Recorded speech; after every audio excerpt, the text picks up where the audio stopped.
Ya, selamat datang semuanya. Kembali lagi di podcast Sani, kembali lagi dengan saya host Jalu. Dan hari ini kita memiliki narasumber yang sangat istimewa, yaitu adalah Bapak Husnin. Silahkan Pak Husnin. Terima kasih, selamat pagi untuk anak-anak SMA Negeri 1 Cipiring, khususnya di podcast tercinta ini. Perkenalkan, nama saya M. Husnin, guru bahasa Indonesia SMA Cipiring. Begitu saja. Iya. Terima kasih. Oke, jadi Pak Husnin, ini kan kita mau ada Hari Pendidikan Nasional ya. Ya. Ya. Jadi menurut Bapak tuh bagaimana sih pandangan Bapak untuk dalam memperingati Hari Pendidikan Nasional pada era sekarang ini yang biasa kita sebut dengan era digitalisasi? Karena kan pasti dengan eranya Bapak pasti berbeda, eranya guru lain juga pasti berbeda, lalu eranya dengan kelas 10 sekarang kan juga berbeda pasti. Itu bagaimana Pak? Baik, terima kasih. Memang betul apa yang dikatakan Mas Jalu ya, bahwa dalam peringatan Hari Pendidikan Nasional ke-25 di era, tepatnya di era digital, Iya. supaya menjadikan momentum untuk merefleksikan semua unsur pendidikan dan kependidikan di Indonesia, di mana dengan adanya era ini bisa memanfaatkan peran teknologi sebagai kegiatan untuk meningkatkan pembelajaran yang aditif dan inovatif. Ada beberapa hal yang perlu saya sampaikan, Mas, Ya. khususnya untuk teman-teman guru se-Indonesia dan anak-anak di sekolah, khususnya SMA, bahwa dengan adanya teknologi kita harus mampu memanfaatkan teknologi. Pemanfaatan teknologi itu dikaitkan untuk meningkatkan pembelajaran. Pembelajaran yang aditif artinya menyesuaikan dengan lingkungan, tuntutan zaman, dan tuntutan kebutuhan yang lain. Dulu saya sekolah tidak pernah mengenal kata online, tidak pernah mengenal HP, toh tetap belajar. Apalagi sekarang sudah diberikan alat secerdas ini dalam bentuk kotak kecil yang kita sebut sebagai handphone, yang kita kenal kemudian namanya smartphone. Dengan pemanfaatan teknologi itu kita harus mampu menggunakan secara bijak dan secara aman. Tidak boleh menggunakan hal-hal semacam itu. Jadi tenang memanfaatkan. Yang kedua, kaitannya pendidikan inklusif. Ini perlu kalian tahu ya, bahwa pendidikan inklusif ini penting sekali. Karena dengan adanya era globalisasi dan era digital ini, maka akses pendidikan akan lebih jauh menjangkaunya. Semua mereka orang-orang yang dianggap terluar, terjauh, dan terdepan. Itu penting. Dengan adanya digital ini, maka mereka mampu menjangkau, mampu mengakses pendidikan dengan baik. Apalagi para mereka yang merasa terbatas pada kekurangan fisik. Dan yang ketiga, kaitannya dengan pendidikan harus berkolaborasi dan adanya keterkaitan dengan masyarakat. Dalam mengingat pendidikan tidak akan bisa berjalan tanpa ada tiga unsur: pemerintah, masyarakat, dan orang tua. Nah, dengan adanya unsur itu, maka era globalisasi dan era digital itu sangat penting, Mas. Pendidikan bisa membawa masyarakat untuk menyadarkan bahwa pendidikan itu penting, pendidikan itu bisa diakses oleh siapapun dan bisa darikan sumber. Ada yang perlu dipahamkan bahwa dengan adanya digital di saat ini, maka sekolah khususnya tempat satuan pendidikan mampu membuat satu literasi digital, mampu menggunakan aplikasi pendidikan, dan mampu memanfaatkan sumber daya online. Nah, ketiga hal ini bisa digunakan sebagai alat bantu pendidikan yang efektif. Itu yang penting. Oke. Lalu kalau dengan pendidikan itu kan kita juga tidak jauh dengan tokoh pahlawan Indonesia Bapak Ki Hajar Dewantara ya Pak. Nah, Bapak Ki Hajar Dewantara ini kan adalah pendidikan pahlawan pendidikan bagi kami. Tetapi mungkin bagi sebagian kami itu sebagai pelajar mungkin masih kurang pemahaman tentang apa itu arti dari Ingarso Sang Tulodo ing madya mangun karso. Apakah Bapak bisa membantu menjelaskan tentang slogan tersebut? Baik, pendidikan yang diajarkan oleh Bapak pendidikan kita, Ki Hajar Dewantara, beliau mengenal 3 pendidikan. Ingarso Sung Tulodo ing madya mangun karso, satu lagi Tuturi Handayani. Iya. Ketiga hal ini dilaksanakan di dalam pendidikan yang dulu ada taman siswa, taman madya, dan taman indria ini memberikan sistem asah, asih, dan asuh. Sehingga kalian sebagai calon pemimpin di masa depan 10 tahun yang akan datang, Anda sebagai pemimpin sehingga harus mampu. Ingarso Sung Tulodo artinya di depan itu harus memberikan contoh. 1000 banyak kata-kata tanpa ada contoh tidak ada artinya. Kalau saya sebagai guru menyuruh anak potong rambut, saya harus potong rambut pendeknya. Rambut pendek itu harus pendek. Ini potong rambut. Dia tidak akan mengerti. Tapi kalau saya rambutnya gondrong, terus nyuruh anak potong rambut, yang berguru itu gondrong. Katanya terkenal dengan kata peribahasa, guru kecing berdiri, anak kecing nggak bisa ya, nggak bisa dilanjutkan. Guru kecing berdiri, anak kecing berlari dulu kan. Sekarang tidak bisa. Guru kecing berdiri, anak kecing ngumpet anak 8. Kan lebih parah lagi. Itu makanya seorang guru harus mampu memberikan contoh yang terbaik buat anak-anaknya, buat anak ini. Nah, kalau kalian sebagai pemimpin juga begitu. Harus bisa memberikan contoh dulu. Banyak-banyak contoh sehingga dengan Anda contoh tanpa disuruh, tanpa akan memberi ya lebih baik seperti ini. Ing madya mangun karso. Di tengah itu harus memberikan, harus bisa membangun semangat, membangun apa saja. Membangun khususnya kalau kalian kan sekarang di era digital ini lebih suka kehilangan, tertinggal ini lebih berat dibanding tertinggal. Baju masih sepele, tinggal tas, tinggal buku masih aman. Tapi kalau tertinggal HP bingung. Setiap detik mesti pegang. Yang pertama kali dibuka adalah gambar. Nah, sedangkan yang terakhir adalah Tuturi Handayani. Kalau kalian sebagai orang pemimpin, kondisi di belakang harus bisa memberikan dukungan, terus memberikan dukungan, memberikan semangat boleh, memotivasi, dorongan, agar anak itu semakin semangat. Nah, ketiga hal ini penting, khususnya untuk kalian calon pemimpin harus mampu bisa memberikan contoh, memberikan dorongan, dan memberikan dukungan. Semacam itu, Mas. Oh, begitu ya, Pak. Terus kalau tanggapan Bapak itu bagaimana sih dengan program yang baru ini dilaksanakan oleh pemerintah, yaitu adalah program makan gratis bagi peserta didik?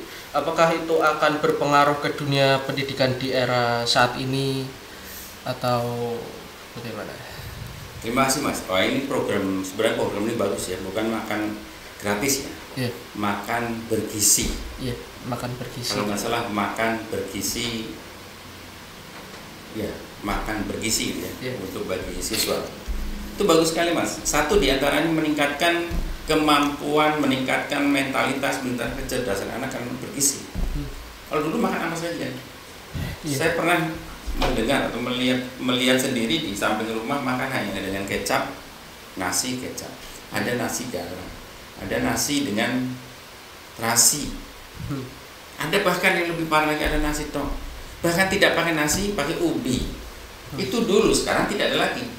Kalian tidak mungkin mau makan nasi tok, makan kecap nasi, ya, makan kerupuk juga sudah Kalian minimal makan ada sayur. Nah, dengan adanya program bergizi, makan bergizi ini memang penting sekali. Bisa meningkatkan itu. Yang kedua, di pihak masyarakat bisa meningkatkan ekonomi. Artinya masyarakat sambil sekolah bisa diberikan tugas untuk masak. Nah, kalau sekolah kita bisa dari kantin. Kantin suruh masak. Masak, tolong masakkan jumlah ini. Ada kantin 3, bagi 3 aja. Kantin ini kelas 10, kantin ini kelas 11, kantin ini kelas 12. Memberikan sumbangan makanan. Nah, kita tinggal ganti saja uang 10.000 sudah dapat 1 mangkok dengan lauk yang bergizi, telur walaupun sepotong nggak apa-apa. Nah, saya kira pemerintah memberikan program makan bergizi itu super bagus. Namun kita melihat ya, biasanya masyarakat Indonesia itu senang-senang yang gratis, Mas. Ini kasus ya. Contoh lagi, yang umpama kita pergi ke swalayan, toko swalayan.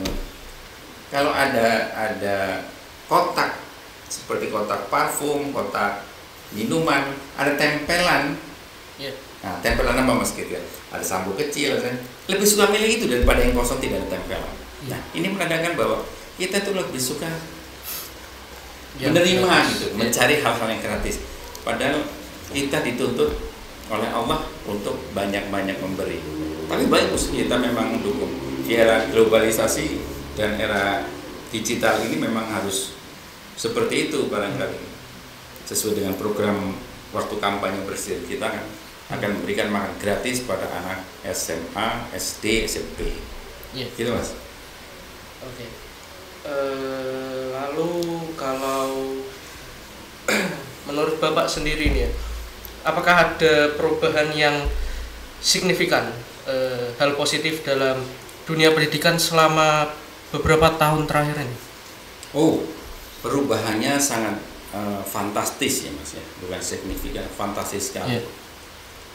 Kalau kalian ini kan kelas 10, kelas 11 ini kan kelas 12 yang sekarang ini sudah mengenal kata-kata baru. Saya sebagai guru bahasa Indonesia otomatis mencatat kata-kata baru yang muncul tahun 2020 sampai sekarang. Itu sudah ada sekitar 425 Mas. Kata yang terdepan dari kita adalah kata online berdampingan dengan daring. Tahu arti daring? Dalam jaringan. Nah, daring jaringan itu kan itu padanan langsung, sebenarnya tidak pernah mencari bahwa online sama dengan daring, tidak ada. Karena dalam jaringan muncul daring, temannya luring kan. Luar jaringan, artinya ketemu langsung. Online unggah, terus unduh. Kalau unggah apa? Unggah download. Upload itu unggah. Unduh itu download. Itu kan kata-kata yang muncul tahun 2020. Sebelum tidak ada tapi itu kurang produktif. Masih banyak lagi. Webinar, Zoom. Nah, makanya lagi apa? Zoom Roto. Nah, kata-kata yang semacam itu kan dipadukan. Ada kata-kata lain yang muncul di kedepankan ini. Itu meningkatkan suatu literasi kita. Makanya peningkatan literasi digital itu penting. Saat ini penting. Kalau dibandingkan dengan zaman saya, sama sekali jauh Mas. Kami seusia saya tidak mungkin bisa menjangkau ke depan. Satu-satunya jalan orang seperti saya dan teman-teman harus adaptif, mampu menyesuaikan dengan zaman yang ada. Makanya walaupun saya termasuk old, saya harus berusaha menyamakan kondisi kalian. Minimal saya mengajar menggunakan pola-pola baru, menggunakan HP, menggunakan LCD dan sebagainya sebagai alat yang dapat membantu dan menunjang pendidikan, khususnya dalam proses pembelajaran. Jadi secara positif saya ulang lagi bahwa sangat besar pengaruhnya, khususnya untuk anak-anak yang baru-baru ini.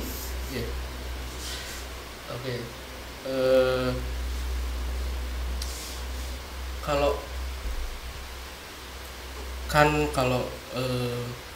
sekolah itu kan biasanya ada program olahraga gitu kan Pak. Kalau Bapak sendiri olahraga apa tidak? Olahraga selalu. Kalau nggak olahraga seusia saya, walaupun dalam bentuk sangat minim ya, tidak main bola, tidak cukup bangun tidur, terus peregangan di pagi hari, siang, jam 9-10 itu kan penting untuk kita ya, bukan untuk usia saya saja, tapi untuk siapapun pada jam 9-10 baiknya keluar ke panas. Begitu. Jangan tetap diam saja. Semakin banyak diam akan cepat membekukan sel-sel dan gen-gen yang ada, menimbulkan kematian lebih cepat. Gitu. Ya, saya ingin jadi mungkin termasuknya atlet olahraga ya. Itu nganu sih Pak, kemarin itu saya tuh nonton itu kayak asik gitu olahraganya. Itu gulat. Saya pengen ikut gulat. Bagus. Ya. Kalau untuk Bapak Kusnin sendiri, apa saja harapan Bapak terhadap peserta didik khususnya di SMA Negeri 1 Jebaring untuk masa depan mereka? Baik, harapan saya dan harapan kami guru-guru di SMA Jebaring adalah satu, jadi manusia yang adaptif, artinya mampu menyesuaikan dengan lingkungan, dengan zaman. Jangan berhenti sifat adaptif itu sehingga akan mematikan dirinya, karena kemajuan era digital ini lebih cepat dari waktu, sehingga kalau kita tidak bisa mengikuti dengan baik akan tumbang dan tersisih jauh dibanding teman-temannya. Yang kedua, harus inovatif. Inovatif artinya ada banyak pembaruan dan pembentukan hal-hal yang baru yang bersifat yang sebelumnya belum ada menjadi ada sekarang ini. Guru-guru mengajar sekarang udah menggunakan pola-pola baru. Nah, kalian belajar juga harus menggunakan pola baru. Khususnya di HP sudah disediakan AI. AI kan sudah membantu kita, sampai mengerjakan soal juga tanya AI. Tinggal foto jepret langsung. Nah, itu.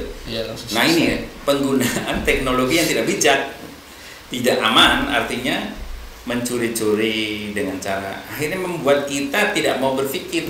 Otak sudah tidak pakai lagi, beku, semakin beku akhirnya nanti dungu nanti. Lebih bagus kerjakan saja yang ada, tidak mampu baru tanya teman. Lebih baik bertanya daripada dia membisu. Kalau pengalaman saya sendiri sih dulu itu waktu masih SD, waktu masih SMP itu saya masih suka nyari jawaban di buku, saya suka buka-buka buku. Sekarang tidak lagi. Terus tuh sekarang itu ya saya lihat dulu tuh anak-anak teman saya itu juga ya buka buku, cari-cari. Sekarang itu AI saja. Jadi gak ada usaha sedikit untuk belajar hal baru gitu dari membaca-baca buku, apa-apa AI gitu. Oke. Boleh saya memberikan pesan sedikit? Satu lagi. Saya pesan untuk kalian dan teman-teman di sekolah seluruh Indonesia apa itu? Jangan berhenti berpikir. Soalnya kita sudah ketemu dengan AI, malas berpikir. Sehingga jangan berhenti berpikir. Laksanakan perubahan setiap saat. Ingat, perubahan itu adalah suatu abadi. Jadi tidak mungkin kita tidak. Dulu kan kalian lahir utuh ya, sekarang utuh kan nggak mau. Nggak pakai baju yang jelek aja nggak mau kan? Karena ada perubahan. Dulu badan kita kecil. Makanya perubahan itu abadi, sehingga manfaatkan perubahan itu dengan sebaik-baiknya. Begitu Mas. Oke, saya juga mau mengirimkan pesan sedikit. Itu selamat kepada John Cena telah mendapatkan gelar Undisputed WWE Championship pada hari Senin. Semangat John Cena, sudah mendekati masa pensiunnya. Dan terima kasih Bapak Kusnin sudah menjadi narasumber di podcast hari ini yang sangat menarik sekali nih Herdiknas ini pembahasannya. Kita membahas AI, membahas bagaimana masa Bapak juga waktu dulu dan hal yang lain lagi. Oke, terima kasih. Sampai jumpa di podcast selanjutnya. See you next time.